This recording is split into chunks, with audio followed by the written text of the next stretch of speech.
Salutations and good day. We're out here at Bully Creek. It's like 36 degrees. It's getting a little chilly. Fall has definitely fallen, and we're gonna see if we can find some more rose hips. Maybe spring up some quail. Maybe get a pheasant. I don't know. We'll see. We're gonna go poke around a little bit, see what kind of food we can dig up. Why don't you come along?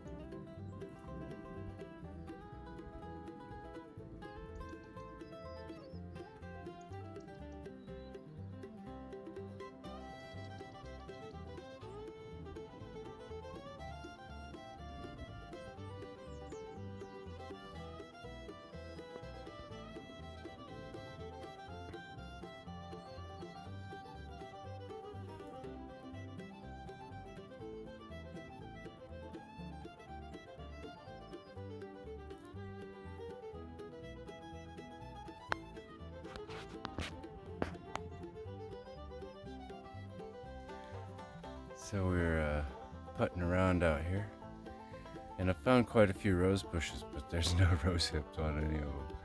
I'm not sure if the critters got to them, or if they just didn't get pollinated, which would be really weird because there's a lot of them. But I did just stumble across this little patch, and I don't know, I'm not sure I've ever seen a tree quite like this before. Apparently we got beavers out here. This tree is pretty decent sized, and it's just hanging on by a thread. Just that silly little thing right here. It's crazy. You can see they're also chewing on these guys, right? But that's good. Beavers are really important to riparian zones. They slow the water down. They prevent epic forest fires. Oh, I got sun glare there. It keeps the soil saturated. It provides landscape cover and habitat for animals, which is good. But I don't remember really seeing too much beaver chew out here, so this is good. Looks like the willows are doing pretty healthy.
So we haven't seen any quail yet, and I haven't found any rose hips, but there's a lot of Tweety birds out today.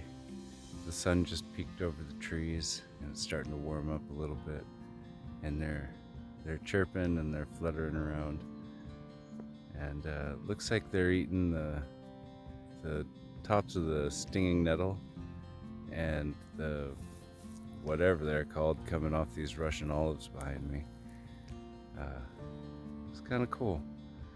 I'm seeing a lot of stinging nettle, but it's a little bit late in the year for collecting the grain off of them. They're really nutritious. You can use them as flour, pound them into paste like kind of like a hummus or a tahini. But with the weather getting wet and cold and all that good stuff, they're kind of squishy, so I probably wouldn't suggest trying to consume them for the same reason you wouldn't try to consume any grain that's been exposed like that. You wind up with ergot or something, you know. But yeah, there's a lot of seeds out here, a lot of possibilities for foraging. I'm just a little bit late in the year, but we're gonna go a little bit further down the creek and see if we can find something. And if not, I'll make my way back down to the car and get home, go get some coffee. There's a hiker's idiom that seems to be relevant right now. He who's first on the trail gets all the spider webs.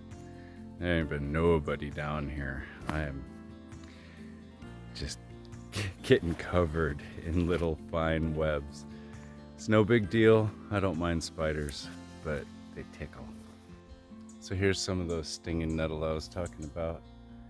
We got these guys here, and you can see all of these clumps of seeds, like right here. And they're really fine seeds. They're very small, but you can collect them and use them to supplement your nutrition. And they have a lot of vitamins and such in there. But as you can see, they're a little bit grayed, a little bit squishy. When they get that moisture into what should be a dry seed, it starts to collect fungus or molds or whatever. But this is definitely a plant that's underrated. In the spring, you can use it to make teas. You can collect the seeds. You can eat the shoots. You can use the young tips like spinach. You know, there's abrasive little hairs on them that really bother some people, so you got to be careful with that.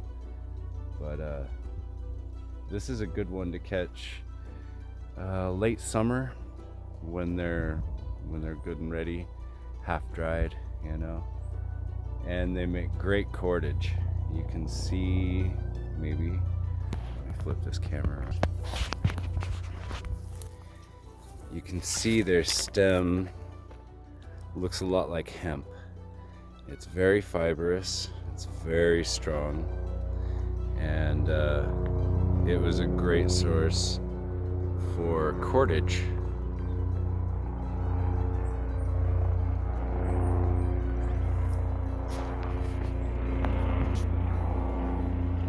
Apparently we got a helicopter coming by to say hi. Don't know why. Don't really care. Unless it's ice. Then fuck you, your mothers, and the horses you all rode in on. Oh, it's a fire drop. Okay, you're cool. No one ever sang a rap song about fuck the firefighters.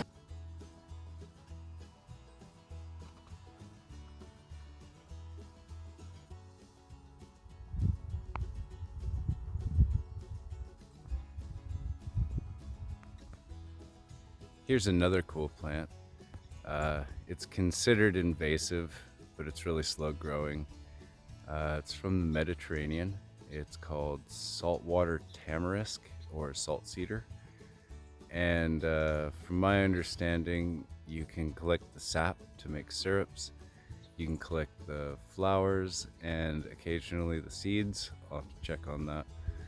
But It's got really hard wood. It has like a orangish kind of yellow. It's kind of like the Mediterranean's version of the Osage orange as far as the wood content goes.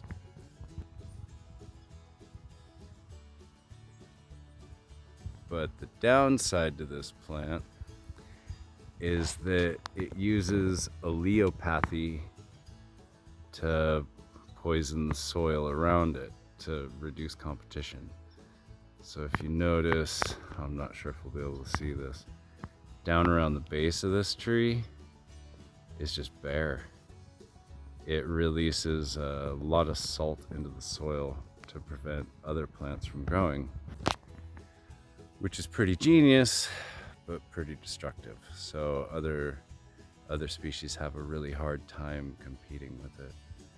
But yeah, it's another little local resident. Here you can really see that orange wood that I was talking about. It's got a really pretty color. You'll often find them as ornamentals in people's yards, but they have very tiny, light seeds that blow in the wind. And just like everything else that's not supposed to be here, it spreads. Here's another one of those rose bushes. You can see there's virtually no hips on it. I'm guessing all these little Tweety birds already ate them. They beat me to it. That's all right. It's theirs. And here's another plant that I'm sure you've come across if you're out dicking around. The cockapur. These ornery little bastards stick to everything. As you can see, they've got these Velcro-like seeds that stick to damn near everything. They'll get stuck in your dog's fur and such. They get on your socks, they get in your pockets, they're super pokey. And they spread like wildfire. You can see how many of them there are over here in this patch. And unfortunately, they're toxic. Like, not usable for cooking anything. Their seeds are toxic, their leaves are toxic, their roots are toxic. It's an unusable plant. And there's really no way to get rid of it.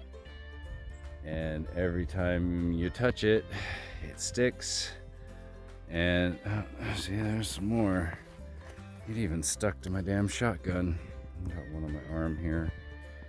But this is a impressive evolution where it doesn't rely on the wind.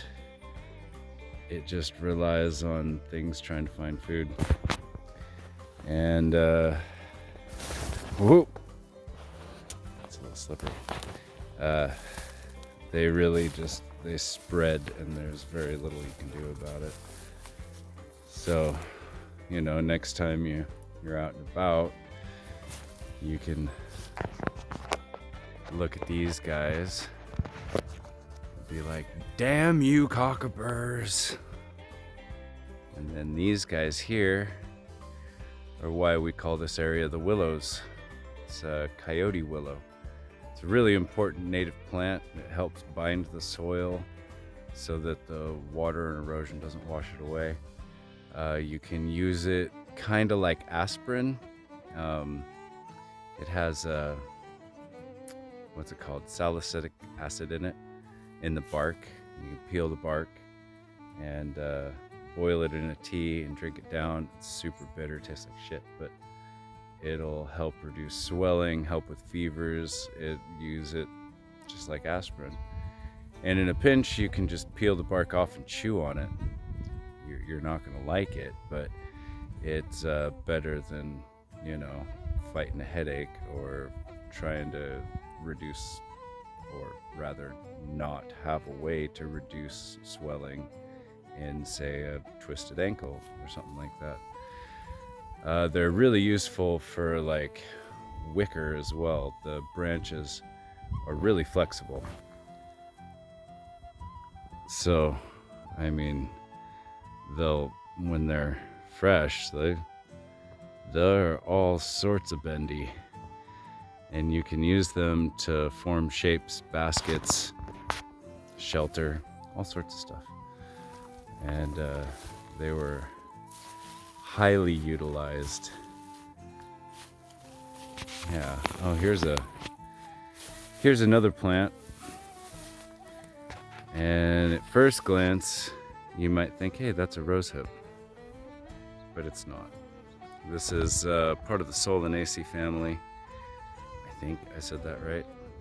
Pretty sure that is deadly nightshade. And just a couple of those berries is enough to kill a kid or a dog or make you very, very ill. So, you know, if you're gonna be wandering around in the wild trying to find stuff to eat, it's almost more helpful to know what not to eat than it is to know which things are ideal to eat. Because if you know which plants will kill you, you can kind of figure out the rest. But that's one to avoid. Well, I think I've about run out of time. It's almost 11. I should probably get back and get on with my day. But before we get going, there's a example here of how drastic the water change is in these riparian areas out here in the desert. You can see on this tree where the water level is now and how high up the flow was in the wet season.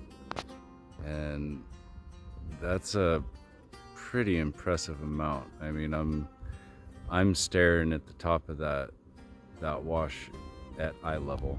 So, you know, make sure that you're paying attention to where and when you are, because there can be a drastic difference between a good time to be out here and a dangerous time to be out here.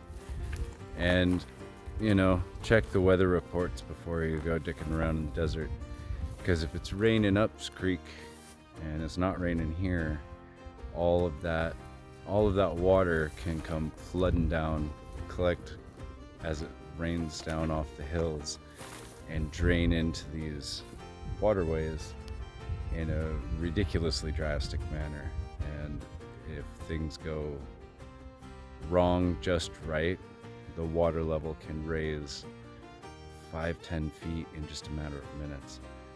And yeah, you know, pay attention to your surroundings. You don't want to get caught in a dangerous situation.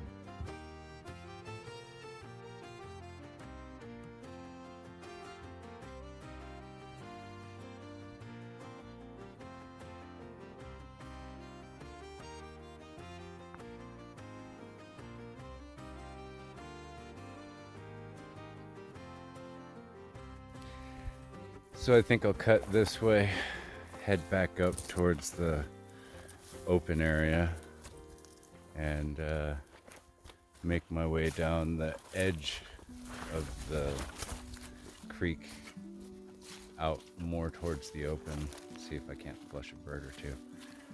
But you know, so far we didn't get anything. That's okay. That's not why we're out here. It's a goal while we're out here, but the point is really just to be out here. Get out of the house, get out of the city, get out of the car, get some fresh air, you know, listen to the birds, scuff up the shoes a little bit, you know, participate in life beyond the, you know, illusion of control that we've created. It's good for the soul.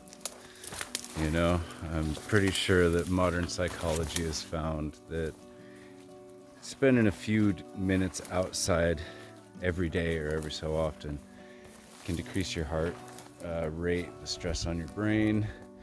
You know, it's good exercise. Exercise is good for you. And, it's important for the soul to be able to get out and experience something beyond yourself, to feel that connection, that life that we share with everything around us. And I think that's my favorite part of all of this, is feeling that I'm a part of something bigger than myself. And I think that's important. We get caught up in our egos, we get caught up in our goals and our ambitions, and we forget that this world is one. This world is on all part of the same essence, that, for lack of better terms, that everything is divine, that everything comes from God, everything therefore is part of God. So I suppose that's enough philosophy for the time being. But yeah, you can make a huge change in your day and your week just by taking an hour stroll and get out and enjoy the world. So I came around the upper edge of the river where I came down at, and found a bunch of cattails. These guys are hugely useful if you're foraging or surviving, whatever. They're hugely nutritious.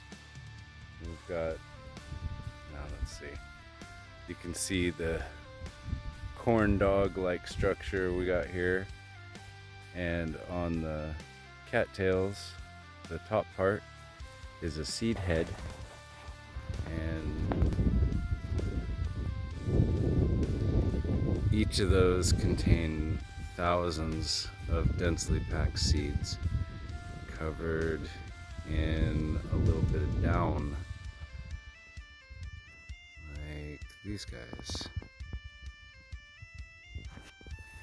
And this down was used by the indigenous peoples of the area to insulate their homes during the cold months. And you can see it's just like cotton. Down at the base, oh yeah, hell yeah, propagate. Look at that. How much came off of that, just one little finger pinch of it. But these guys, this stuff here, these yellowish areas are the actual seed heads. You can take this and you can scorch it and burn off all of the down, and it'll leave you with these really tiny little seeds. Those can be eaten. The shoots, oh no, that's not a cattail. Let's see. Got these guys. The main shoot of the cattail can be used for various crafts, including making arrows.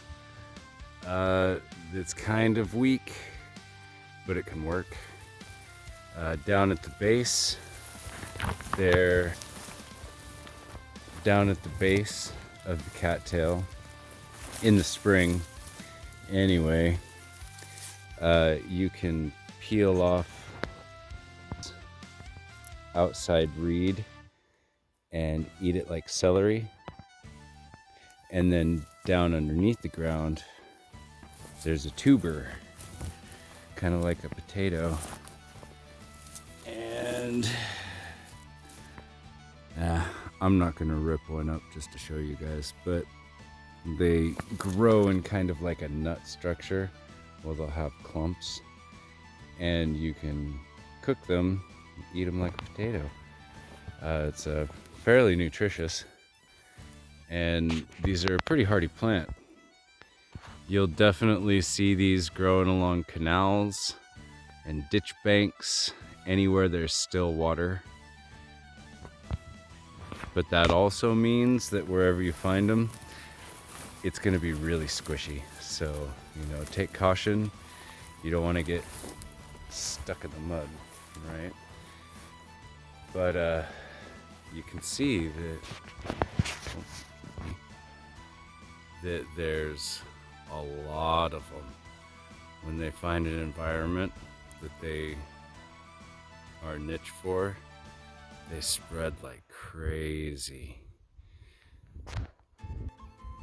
And it's my understanding that there's a few different species. At least one of them is somewhat endangered. It gets outcompeted by the others. But yeah, if you're in a shit hit the fan kind of situation and it's cold, you can use that down to insulate your clothing, shove it in your boots, tuck them underneath your coat. It makes good bedding. They're very, very, very soft. You can use the reeds to help create structure like a shelter.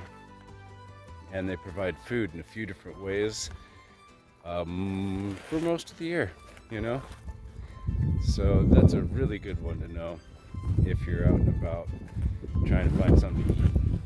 But besides the mud, they tend to absorb toxins from the soil and the water.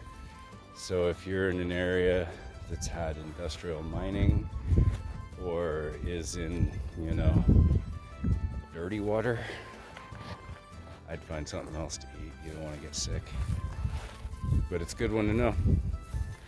And despite what TikTok has shown you, don't bite into the top. It's not a wild corn dog, and that shit expands rapidly. So when you bite into it, it's gonna be like that cinnamon challenge. Your mouth's gonna get full of this fluffy, nasty down, and there's a potential for suffocation. So,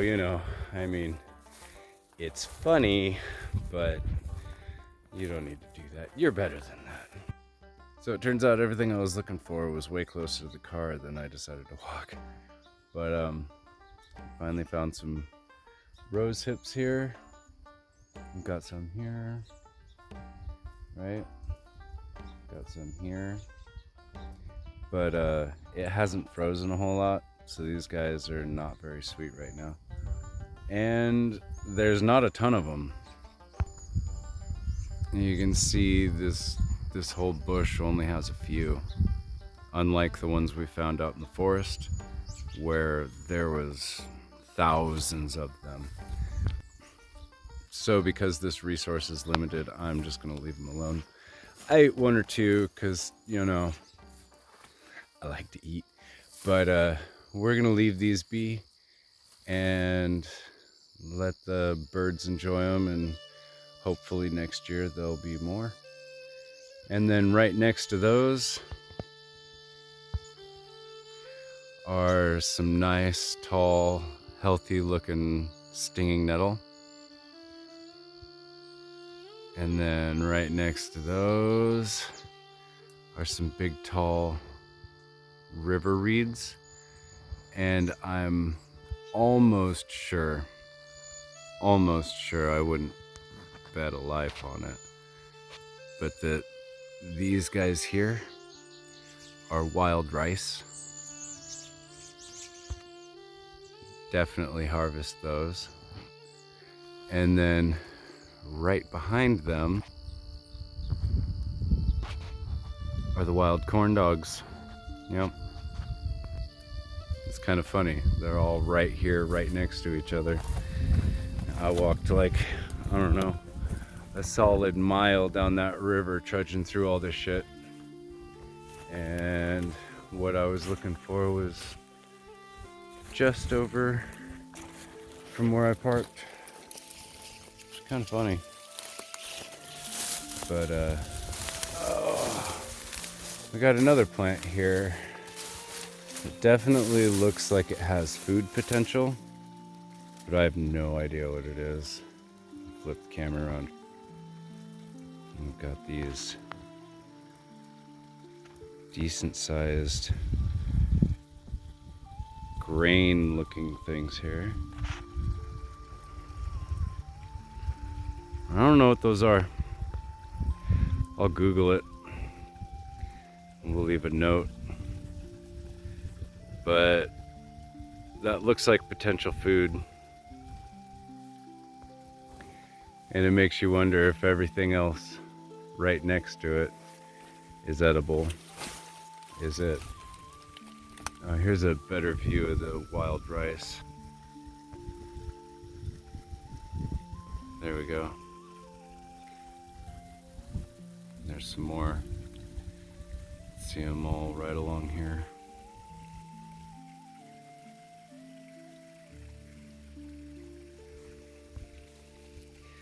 But yeah, you know, do some Google searches, get a hold of some experts, find out what you can and can't eat. More importantly, find out what will kill you if you eat it. And go find yourself some food. It's fun, it's good exercise, it's good to get out of the house. And, you know, it's always nice to get out in nature. Yeah, I've had a good time. I think this was a pretty good use of my morning. But thanks for coming along. I'm glad to have you with us. I hope you come on with us on our next adventure.